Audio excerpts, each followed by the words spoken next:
The Tom Woods Show, episode 950. Prepare to set fire to the index card of allowable opinion. Your daily dose of liberty education starts here. The Tom Woods Show. Folks, if you're like me, you were a victim of educational malpractice when you were in school. Well, learn the history and economics they didn't teach you at mylibertyclassroom.com. And save yourself some smackers by checking out my coupon page, libertyclassroom.com/coupons. Hi, everybody. Tom Woods here. Justin Wynn is with me, and I'm going to let him do most of the talking because he's going to be talking about a project of his that is going to go beyond just theorizing about libertarianism, but actually will involve the production of a service that we normally associate with the state and show how it can be done better and more efficiently and productively by the private sector. So this is the sort of thing people need to see more of to help expand their imaginations. We can lecture them all day long about how the private sector would do A, B, and C, but most people need to see with their physical eye rather than with their mind's eye, and that's what Justin here is aiming to do. Justin, welcome to the show. Thank you. Let's talk about your project, and first let's set the stage for it. You are, in effect, you're suggesting that libertarians have done really well in theorizing about how different things might work in a free society, but maybe it's time, in addition to the theorizing, to actually get out there and do something, to actually show people how a viable non-state approach to certain problems might be accomplished. So I think I'm correctly describing the theoretical motivation here, and you've also cited the great example of the heroic Lysander Spooner as an inspiration for what you're doing. So let's start there. We know about Spooner and some of his writings, but what is it that he did in his life practically, a particular example that involved competition with the state? Sure. So the way that I see libertarianism going forward, we have a big problem with imagination. A lot of people who aren't libertarians have trouble envisioning a world where the state doesn't provide the solutions that we say that it doesn't have to. And the one big thing that Lysander Spooner did was he competed directly with the post office. He had his own company called the American Letter Mail Service. And they eventually litigated him out of business. But what he did was he sent mail to in big cities up and down the Eastern Coast and basically outcompeted the U.S. Post Office. So that's kind of the direction that we want to take it. What we're doing is we are looking at waste management. There's a lot of work to be done in waste management. What is happening right now is we have municipal services and they pick up your waste. There is some plastic recycling, as everybody knows. You've got your blue bins. But with all your other garbage, especially food waste from restaurants, from hotels, from homes, what people are doing right now is the waste management company comes in, picks it up, and it sends it to landfills. And that is open and shut. People generally know that. I think what people don't really understand is that there's so much research being done right now about different ways that we can use that, right? So, we know from the work that's been done that waste is really just an economic calculation. And, we have the saying, one man's trash is another man's treasure. So we're kind of putting that into action, and we're taking food waste specifically and changing it into animal food. Because what you can do is there's a fly called the black soldier fly, and it eats food waste. Everything that we eat, it eats. They love fruits and vegetables. They can eat meats, breads, cheeses, coffee grinds, all sorts of stuff like that. And so they eat all this food, and then they go to pupate, and you can collect them at that phase. They're very high in protein. So you can you collect them and you can change them into a protein base for animal food. So that's kind of the direction that we're going. And we want to show that, okay, the municipal service has relegated this as waste, but we don't see it like that. We see the food waste as our actual raw materials. Okay, so now the question is, and maybe you can't really know this until you've tried it out, but can you make this self-sustaining and profitable? Yes, we can, because there's so much food waste out there, and a lot of people don't know this, right? So what all animals eat protein, right? Like anything that we would eat, like chickens or swine or ducks or any kind of meat, a lot of aquaculture, shrimp, they all have a protein base. And usually what people use when they're making their animal food is fish meal for protein. And so what we will do is we'll take this protein base and make our own animal food. And that's where the profit comes in, because our overhead is so low. There's no electricity cost. There's no any kind of breakthrough technology that you have to have a major investment in. It's very simple, but very effective.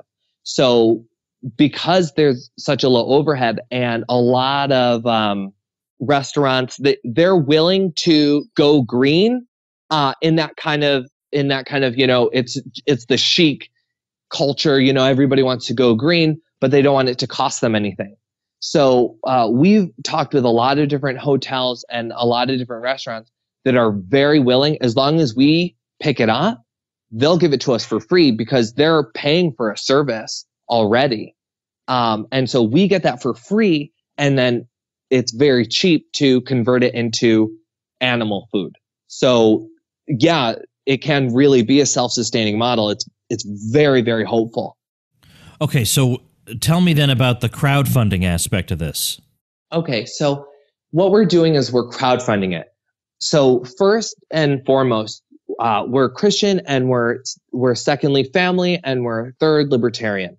And what we want to do is kind of show libertarians that there is a next step, that there is something more that we can do.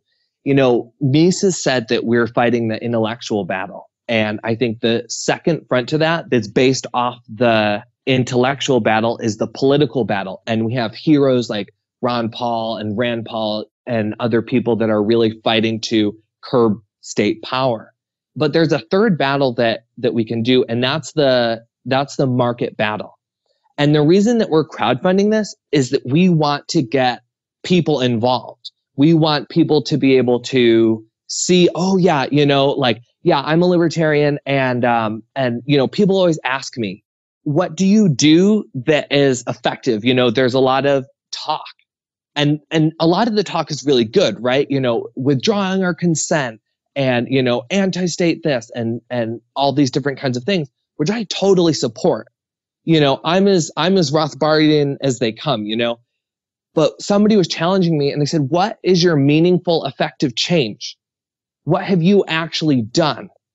And that kind of stuck with me for a while, and has been one of the driving forces to this. And I think that other people are having that problem too. It's great to read these books, and we need that. If we didn't have that kind of foundation, I wouldn't be having this interview right now. If we didn't have that, then there wouldn't really be anywhere to go. There wouldn't be anything to do. We would all just be, slaves of the state forever and ever. But because we have that, and because we've seen the light, and because we know, we can step out and put products and put services on the market. So through crowdfunding, we want, if we have 1,000 people all give us $25, that's a lot of people. That's starting the movement of people saying, look, yeah, there is this intellectual foundation, and we support them. There are politicians who are trying to change it from the inside. But now we're kind of expanding the reach of free markets by saying, this is what we're doing right now. Because one of the problems is that, there's so much beauty in the free market. There's so many people who are free market geniuses, whether, you look at Facebook, you look at drones, you look at Wi-Fi, or so many different things. But one of the things is, when these people get a platform to talk, they end up calling for universal basic income. they call for more regulation. They call for more taxes. So these genius free marketeers are really putting free markets at a disadvantage because they're not really giving the free market its due, right? So these entrepreneurs have really done the free market a disservice because they're economically illiterate or, for whatever reason. So we need to have services on the market that the leaders stand up and say, yeah, no, I'm a libertarian, or, I'm a Rothbardian, or I'm a Misesian, or, I believe that free markets solve problems. Because if we don't, then there's no way, the people working in politics right now, it's very admirable, but it just seems desperate. It doesn't seem like there's any headway being made, maybe little by little, maybe inch by inch, but we can expand that and we can say, look, here's a market battle. Here's what we're putting on the market. And, it gives us such a great way to take back that environmental movement, because it's been written many times that, libertarians should be the greatest champions of the environment because we believe in private property. But somewhere along the way, that's been propagandized and that's been lost. And so now it looks like, everybody who believes in free markets, you're all greedy capitalist pigs and you all want to, blow smoke into people's faces and have babies' lungs black before they turn a year old and all these things. And, we inside the movement know that that's not really true. And what we're doing with this recycle revolution is giving shape to that, right? Because the state service of municipal trash, just picking it up and they send it to landfills. And if that was the best that we could do as a society, I don't think that, people should starve and, and we should restrict consumption. Then that would be the best that we can do. But on the market, we see that we can do better things. We can take this and make it into something new. We can use this waste as a raw material. And it does a few things, because if the food waste is not going to landfills, we're conserving the land, right? And that's just, and we're making money from that, right? So then we're also, when food rots, it releases methane gas, and methane is a greenhouse gas, which is, it's much stronger than CO2, but it's less concentrated because there's a lot less of it. And, there's a lot of talk about this, upcoming impending food crisis where there's not going to be enough food and all these things. But the thing, and you've talked a lot about this, is, these people who say, oh, all humans are going to die by 2020, or, there's going to be no more life on Earth in, 2050. They can't account for future developments that come from the free market, right? So this is one of those developments. This is making a sustainable animal food without restricting consumption, without increased regulation. It's, helping conserve land, and it's reducing greenhouse gases, all just by virtue of being a byproduct of this, capitalistic endeavor of basically making money. And I think that that is what we need. I see that that's what we need, that we show that you can make money and be a great champion of the environment. And we can kind of take back that area for free markets and for libertarianism. Well, I've been reading in preparation for talking to you about these black soldier flies that you have been interested in, and there seems to be quite a bit to say about them, actually, in terms of benefits and the sort of thing that an average person knows absolutely nothing about, and you pretty much know everything there is to know about it. So share some of that with us. Yeah. It's not something that, regularly comes up on your news feed, right? Oh yeah, let's learn more about flies and worms and stuff. So black soldier flies are very common. They originated in Southwest United States, but now they're all over tropical environments all over the world. And people have probably never seen one because they're antisocial. That antisocial behavior means that they don't They don't like interacting with other insects. They don't like interacting with other animals, and they don't like interacting with people. A really big benefit of that is that they are not classified as a vector of disease. And what that means is that regular houseflies, right? So they fly from here and they fly from there. And so they are notorious for spreading diseases. But black soldier flies don't spread disease. So what actually happens is they eat when they're larvae. They can eat up to 10 times their weight every day. And I mean, I have a small farm that we use with some friends' restaurants and for our food waste at my house.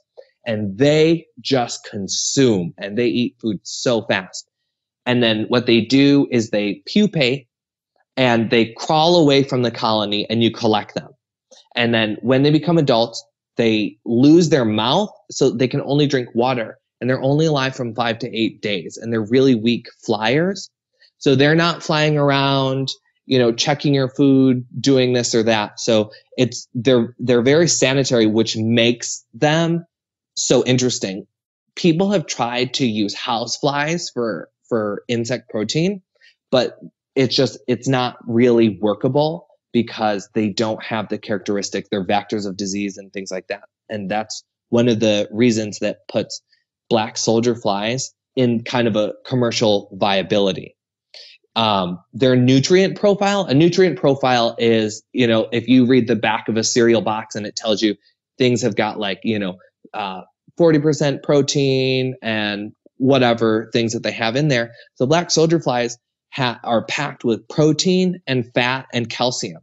And it's exactly what aquaculture, so like fish and shrimp and also poultry, turkeys, chickens, ducks, that they really need to thrive. So they're very, very workable. And then another thing, so we've been kind of focused on the protein, but there are 3 other really interesting things, but also, we'll start with the first one. So the first one is, they eat all the food and then they separate out from the colony, and what they leave behind, what they pass through their guts, is a nitrogen-rich soil amendment. So we can also sell that. You can sell that for very cheap. You can sell it for like a penny a pound or 2 cents a pound. And you can sell that to poor farmers in like Southeast Asia, in Indonesia, in that kind of region, very, very cheaply, and help them enrich their soil. And that's another benefit of us profiting. We can sell it very cheaply, and we help nutrient deficient soil and help farmers in developing nations. And the second thing, and this is kind of down the line, this is one of the most interesting things, is that the fat that they have can be extracted. You toss them in a Swedish tabby press or a different kind of oil press, whatever you might use. And what happens is you take out the fat, and it's perfect for biodiesel. And there are people doing this just like very small scale farms around the world, just like popping up here and there. And what is great about that is biodiesel. One of the reasons why it's not developing as an industry is that it can't compete price-wise. Looking at some of the prices last year, regular diesel, petroleum diesel, was about $1.50 a gallon, and biodiesel was about $3.50 a gallon. And one of the reasons is they extract biodiesel from different sunflower and different soy, different plants, and they can't use anything with the byproducts. But for us, what we can do is we use the protein for animal feed, and we separate out the fat, and we make that into biodiesel. That will take a lot more research and a lot more investment, but that is a potential thing that we can do. So, if we kind of trace back, what we're doing is we're taking this food waste and we're turning it into animal food. We're turning it into soil amendment. We're turning it into biodiesel down the line. And so, this is just like, the more that you research and the more that you learn about black soldier flies, the more that it just becomes so exciting and such an expression of the free market, because we're just taking this thing that's waste, right? And waste is an economic calculation. So it's our raw material. But in general, people don't think that you can do anything with it. And so we're taking that, it was like Rockefeller a few hundred years ago, petroleum used to just be the sludge. And now look at what it's done throughout the whole world and all the development that it's been responsible for. So if we look at food waste now, it's just, food waste. What am I going to do with that? Well, Recycle Revolution wants to do something with it. And we want to take it and turn it into these things. We'll focus first on the protein for the food and the soil amendment that comes with it. And then later down the line, once we kind of establish, we'll start reinvesting for the biodiesel, which I think is, it's really promising. It's really exciting. All the academic trials have been really, really positive. And so what we'll have to do is kind of, pivot that to industry. And then another thing that we like to do here is so we want to tackle the environment, and we've kind of talked about that. And what we also want to do is use our profits for charity. So we're going to be based in Bali, Indonesia. And what we're going to do is we're going to take our profits once we get established.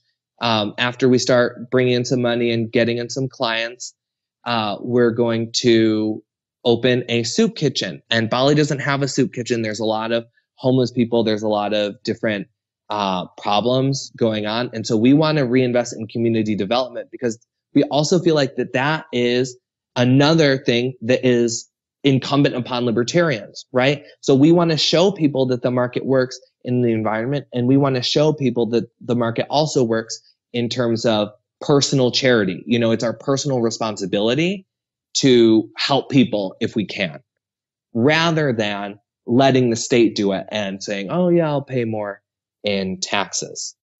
Now, let me ask a more marketing kind of question. There were two ways you could have gone with this, the way you pitch the project. You could have tried to make a pitch that would resonate with environmentalists, or you could have tried to make a pitch that would resonate with libertarians. Now, I think you're more or less doing both, but when I look at the bonuses I get if I donate, well, I'm getting a lot of libertarian propaganda as bonuses, which is great. I love that. That's all I do all day. But I wonder libertarians are going to like what you're trying to do because in principle they like the idea of showing up the state. But are they going to like that enough the way a passionate environmentalist might like what you're up to? But on the other hand, the environmentalist might be turned off by the market stuff. So it's kind of a tightrope you're walking. Yeah, right. That's one of the problems that we've run into, is that the environmentalists don't want the libertarian stuff. And to be honest, because it's me who's doing it, I can't deny who I am. If you go to the page, there are three things that have propelled me. And that's number one is I'm a Christian. Number two, I'm a family guy. And number three, I'm a libertarian, in that order. And so I can't deny who I am. And so when they ask, because we've had people say, well, if you just, you don't talk about God and we can support you, or, if you drop the libertarian manifestos, we'll support you. And if I didn't believe so strongly, then, maybe I could compromise. But I think we need that kind of, Mises Institute, Tom Woods, Rothbard, kind of uncompromising, relentless fervor put into the market. And some environmentalists have been like, yeah, well, if they're a true environmentalist, they're going to support it because they're going to see the benefits. And some people have done that. But the problem is that a lot of environmentalists won't concede that the free market can solve these problems. They're that kind of Van Jonesy green communist type, only the state can provide solutions. And that's kind of their driving philosophy. So they're not willing to see, even if you just look at it, even if from a purely, business perspective, like this is a really good idea. And, we've had business people come up and say, once you've done your crowdfunding, once you've, got something that you can sell, we want in. And if you look at it from that perspective, it's undeniable. It's just there. This is just a great idea. And it's not going to change whether you believe in libertarianism or you're a statist. Well, I guess those are the only two options. Either you're a statist or you're not. So some environmentalists, the real true ones, and that's when I've talked with people and I said, true environmentalists support us. Because if you are an environmentalist because you are anti-capitalist, you're going to come to my page and you're going to say this is garbage. And you're going to miss the idea because you're blinded by your economic illiteracy or your political philosophy. But if you're a true environmentalist, and there have been people who have already backed us that say, I'm not a libertarian, I am an environmentalist, and this is a great idea. Yeah. And so I think if people are really environmentalists, and it kind of shows their true colors, right? So if they really do care about the environment, they can get on board with this project, because if the environment is their driving force, then they're not going to care so much about the political philosophy. Right. So yeah, that has been a problem that we ran into, but it's the free market doing this. And there's no, I'm not going to be a sellout. The libertarian philosophy is just so robust and it's so good and it's so true. I can't deny that. I don't want to be, whoever, a sellout. I don't want to, name names or anything like that. But, there's a lot of people who've been like, yeah, I'm for libertarianism. And then they sell out. I don't want to be that kind of person. And if that means that we start with less, but we stay true to our values, then, that's kind of what it means. Well, of course, needless to say, we're going to link to what you're up to, as well as an article about it at tomwoods.com/950. But I'm also creating a special, easy-to-remember redirect link to get people to your crowdfunding page if they want to contribute. And that's simply because we've been talking today quite a bit about the black soldier fly. It's going to be tomwoods.com/fly. Very easy to remember. FLY. Tomwoods.com/fly takes you right to the Indiegogo page where you're trying to generate dough to make this happen. So if what you've heard today appeals to you, then definitely check out tomwoods.com/fly, and we'll try and put our money where our mouths are when it comes to this stuff. Yes. So, okay, I appreciate this. It's interesting that this is all being directed from Indonesia. Yeah. That's a whole other question. I'd be interested to know about life in Indonesia, but we'll have to talk about that another time. But anyway, best of luck with this project. It looks really excellent. Thanks, Tom. Thanks for having me on. All right, that is our episode for today. By the way, it looks like I have finally lined up that interview with Dave Weigel. So in the next week and a half or so, you can expect that bonus episode on music that some of you have been longing for. Others of you have been threatening me if I do it, but it is coming. All right, there is an extra. You're going to get 6 Tom Woods Show episodes in a week coming up, but the 6th one is going to be, I don't even know what the other topics are, but that's going to be the best one. You don't want to skip that one. That's the best one. So the bonus episode on music, keep your eye open for that, because, my friend, it is coming. All right, that's all I have to tell you today. See you tomorrow. Become a smarter libertarian in just 30 minutes a day. Visit tomwoods.com to subscribe to the show for free, and we'll see you next time.